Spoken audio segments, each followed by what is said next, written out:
My name is Kathy, and I want to share my story with everyone. A backstory on myself: I at the time was 54 years old when this started.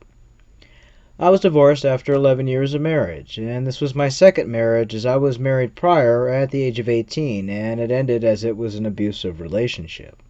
My second husband and I grew apart, and he had wandering eyes. He once told me other women are more attractive and excited him, and so he cheated, and I divorced. I had one son from my first marriage, and he is grown and moved out long ago. I was divorced for over a year at this point, and my ex-husband was having many relationships. When we divorced, I ended up with the house, so I found myself alone in a big house, which I was planning to sell and downsize into a condo. I work full-time, and while my job is not fantastic, I've been there for many years, so it was comfortable. I decided to try online dating, and what possessed me I'll never know, but I joined a POF, Plenty of Fish.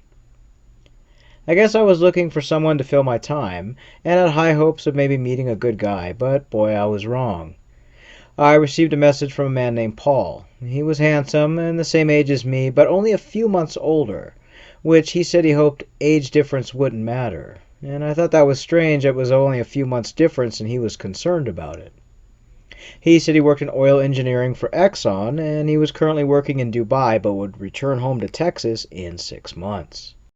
I lived in Kansas, so it wasn't that far-fetched for us to date when he got back to the States. We started to message on POF, but the site's slow, and sometimes my messages would send 2 or 3 times, and it made it hard to carry a conversation in real time. Paul asked me if I'd used WhatsApp, to which I said no, but he guided me on how to download it. He had a Texas number out of Houston, so to me everything made sense. We started chatting and texting on there. At the time he told me he was born in Germany and had come to the States when he was 20. He said his mother was originally from Denmark and his father from Italy. When he was a kid, though, they would travel through Europe, and he went to a boarding school in Germany. His accent was unique. I had never spoken to someone from Germany before, and living in a small town in Kansas, there's hardly anyone from another country that I would even talk to or ever meet there. Middle small town America is very much lacking diversity. He would call me and we would talk. He told me so many sweet words. He would ask how I'm doing, that he cared. He let me talk to him about my past marriages and my family, the divorce, and how my husband cheated. And that's why we divorced. He said he would never cheat, and he believes in treating his women like a queen. It was so different than any man I've known, and certainly different from the local guys here in my small town. He asked about my feelings, my desires. We would text and have hour-long phone conversations. He would sing to me love songs, tell me I'm his everything, and as time went on, yes, we were in love, or so I thought. He told me that he was a widow. His wife died giving birth to their daughter, who also died. His parents died, and he was alone in the world. He said he'd been cheated on in the few relationships he's had, and he has a hard time trusting anyone. We had that common bond. He was cheated on. He lost his one and only love and his daughter. I felt this connection to him. Over time, he had my address. He knew everything. One day, I was having a very bad day. The air conditioning window unit in my house broke. And it was times like this I wish I had a husband who was worth it to help fix things. Money sometimes was tight, and I explained what happened to me to Paul. He told me not to worry. He would take care of me. And a week later, I received a delivery from a company for a portable air conditioner unit. The name on the box, though, was Charles Cooper. I mentioned this to Paul, and he said his assistant bought it for him to have it delivered to my home. I was in shock. The unit invoice inside the box said it was well over $1,000. It was a top-of-the-line air conditioning unit, and a few days later I received another box for a smaller unit, but the box was in my name, but the same company. I let Paul know, and he said he bought me 2 units in case one might break in the future, and that he wanted to take care of me. I've never had a man be so kind. He also sent me roses, candy, and other trinkets through the mail from a floral delivery company. I was showered in love, affection, gifts, everything a woman would want. I was totally in love with him, but it wasn't about the gifts. It was about the love and affection. He called me every morning, every night. He sent me texts through the day and links to romantic songs on YouTube. He told me he was head over heels in love with me, and I was his everything. When it got close to the 6 months being up, I mentioned to Paul about him visiting or meeting him in Texas.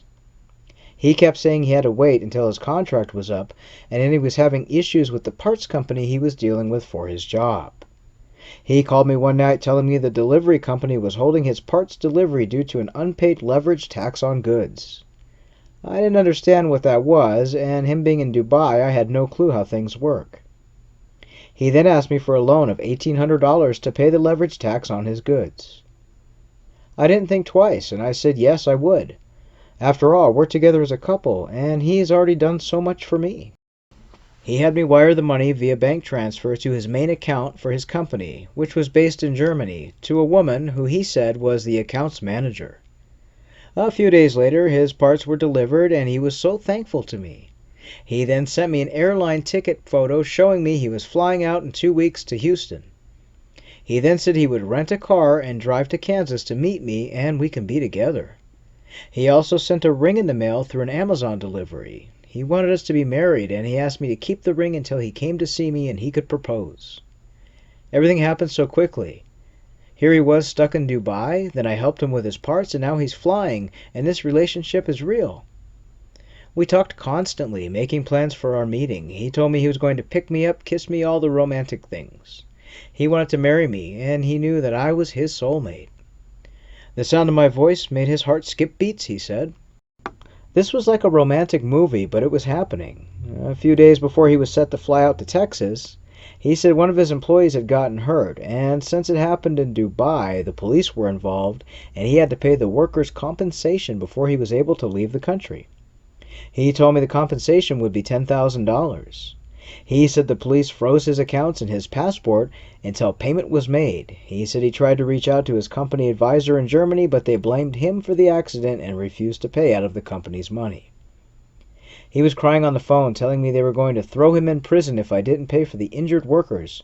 And since the workers from Dubai, they were extra harsh because he was an American boss. He begged and cried for my help, saying he thought he would end up dying in prison. They were mean and making threats to beat him. And I was in a panic, seeing our life together fade away. So I did something crazy, and I ended up taking out everything out of my savings and sold off some stock investments I had from a job years ago. I was able to come up with enough money between the both, but paid penalties in the sale of the stocks. He gave me the account of an insurance agent in Dubai. He said this agent handles all accident cases and will pay the worker so they can release any liability.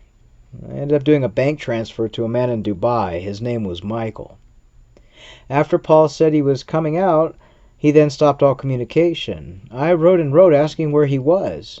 He read the WhatsApp messages but didn't respond to me, and I knew he was reading them. I told him he broke my heart and made threats to call the police on the account in Dubai as I thought it was fraud. Finally, after 4 days, Paul wrote to me that he had something to tell me. He confessed that he was not Paul. He told me his real name, which I was really unable to even pronounce, but he said I could call him Obi. He confessed he was a 28-year-old Nigerian man living and scamming me from Lagos. When I started screaming at him over WhatsApp voice chat, he started to cry, saying he was sorry, but he needed the money to pay for school, rent, and other things. That he was near being homeless and only wanted to survive, but that during all this he had fallen in love with me. He said my kindness and love changed him, and he didn't want to scam, but he had no choice, and my love and caring nature made him think that I really loved him and maybe it would work out. He begged me to be with him, and his feelings were real except for the money part. He said he felt guilty. I didn't know what to think. I called him every name in the book, including a liar. He then video chatted with me, and on my screen was a young Nigerian man. He explained everything to me, crying on the video that he really did love me and age was nothing but a number, and he was afraid that I wouldn't like the real him. I told him I needed time to digest all of this. When I asked him about the woman in Germany, he said it was a contact a friend had given him, and that she accepted the money and then ended up sending it to Michael in Dubai, which coincidentally is his younger brother, who is 23 and is working in Dubai as a guest worker at a hotel. He said his brother was then able to transfer the money directly to him in Nigeria to help pay for schooling, food, rent, things that he needed. I hung up on him and refused his calls for days. During those days he sent love poems, photos of his real self, and photos of me and him together photoshopped next to a bunch of hearts and romantic things. He wrote he could love me like no other and to trust him as he opened himself up to me. He tried to make me feel guilty. Over time, he wore me down, and I ended up video chatting again with him. He shared with me his whole life story, what happened to him, and how my love has truly changed him. I was hurt and confused. I had feelings for him when he was Paul, but the photos never mattered. It was the person behind Paul's photos, who I later found out were stolen from a politician. I was more confused than ever, and Obi was making this hard. I didn't know what to do. This man showered me with romantic words, and more than any man had ever done for me. I told him I'd be open to getting to know him, and that I loved the man Paul was, not the photos. He started this online relationship of sorts. He invited me to Nigeria many times, but I didn't feel safe, and we looked into a visa for him. He pushed me for a K-1 marriage visa or a schooling visa to study here. I told him we'd have to meet first. I asked him who else he scammed, and he said he only scammed for survival. He needed things like a new phone, iTunes, cards, shoes, and more. As time went on and he told me the story of his life, he seemed to be very faithful to me. Here I was in a relationship with a man who was a couple years older than my son. We would video chat on regular and do a lot of texting and phone calls. And yes, I was in love with this man from across the ocean, a Nigerian man I'd never met before. A man who scammed me out of thousands of dollars. Obi did show me some of the things he bought with my money, including school books, paid for tuition, some pairs of shoes, and the space that he says he rents. I started sending him gift cards. I bought him a phone and other gifts. He was faithful and genuine to me, or so I thought. When I asked him where the air conditioner, flowers, and gifts came from, since he's so poor, he said his friend had connections to credit accounts and they ordered them online. So in other words, he used someone's stolen credit card to buy me gifts, which kind of made me feel sick. He said the people that he stolen the credit cards from would get their money back from the company, and it was no big deal. We continued our online romance, which included sexy video chats, talking about what we would do when we meet, and honestly, I was deeply falling in love for this younger man. It was exciting, but he was also attentive, romantic, and caring. He didn't ask me for things outright. I would send them out of love. He would mention he needed things, but never asked me. One day he came to me, though, telling me that he felt so guilty about stealing my money that he wanted to pay me back. He said he just got a great job working in the Nigerian federal government and was making good money and was saving to be with me. I told him no, but he insisted I give my bank details so he could wire me money. He said due to him not having an account, it's very hard for young Nigerian men to get bank accounts right away without tons of documentation. He asked if I could start to also wire his pay into my account and then save it for him and send it to his brother Michael in Dubai, who can then save it and bring it to him in cash, as his brother was coming back from Dubai in a few months. I know looking back this is confusing and makes little sense to me, but at the time I believed and wanted to help him. I was in love. I thought we would be together. I ended up giving him access to my bank account online, including my login and passwords. That's so he could check it when he wanted to make sure his money was made in there. I set up a secondary online savings account so his money would be separate from mine and he'd be able to see how much he was saving as time went on. I honestly thought I was doing the right thing for him and for us. I was looking into the K-1 visa and tourist visas for him. During this time, money was going into my account from Dubai. In fact, one deposit was over $11,000. I told Obi that he said the money was from his brother and it was sent to my account, part of family savings. He told me not to worry and it would be okay. He also said that his brother was going to ship me some gifts to hold on to that were for me that he had his brother buy in Dubai. Soon I was getting packages from all over the place, some international, some from Amazon and other companies. He asked me to ship some of the packages to his address in Nigeria, stating that his brother said it was cheaper to mail them to me and then have me mail them to Nigeria instead of mailing from Dubai to Nigeria directly. At the time I was naive and thought things were okay, as Obi had the account login info for my bank. But soon, though, my bank was calling and texting with alerts of suspicious transactions. I had not gone into my account recently, and there was thousands of dollars going in and out. When I finally contacted my bank about the transactions, my account wire was empty. My savings, my checking, Obi's savings, all empty. I had thousands of my own money, money from work, from mortgage loans, everything was totally gone. I tried calling Obi and he blocked me on WhatsApp. and I was beyond angry. This little scammer lied to me and scammed me again, this time using my accounts to commit fraud and using my home to accept stolen packages.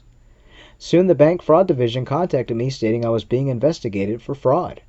I told them the entire situation, and they basically told me that since I allowed him to use my account and gave him the passwords, I was at fault. I've lost everything, including my heart, sanity, and my money. I tried to contact his brother in Dubai, to which I was blocked on Facebook and Instagram. I have sent his number over to the EFCC in Nigeria, but of course no answer was given. They haven't even looked at the case. This was a very hard lesson in love, and when they confess, they still lie. I ended up losing $14,000 before I knew who he really was, and lost a total of $26,000 after, not including money he put on my account, which I later found out was coming from other victims who have also filed fraud charges. I'm in a living nightmare and left with nothing but confessions and lies. Thank you for letting me share my nightmare. And we'd like to thank this lady for sharing her story. Oftentimes scammers do confess and they try to scam you as themselves. It's a last-ditch effort to get money from you. If you have an encounter with a scammer and you'd like to share it, you can find us on Facebook under the page Scamming Scammers Action, or drop an email, scammingscammers@gmail.com. We will verify your story, narrate it into a video. You can stay as anonymous as you would like. Thanks for listening. We'll see you next time.